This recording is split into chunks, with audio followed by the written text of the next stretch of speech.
Okay, a lot of you are having this problem with your PlayStation when you try signing online.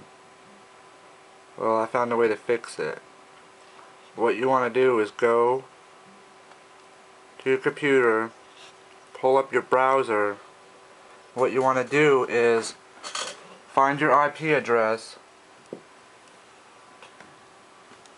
type it in,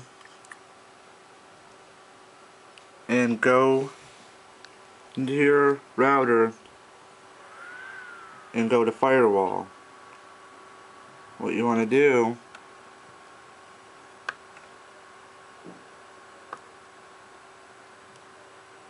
is turn your firewall off.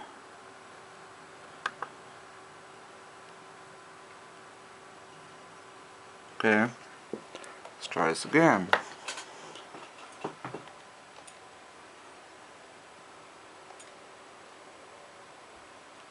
Took me the longest time to figure this out. Look at that. Leave me a comment.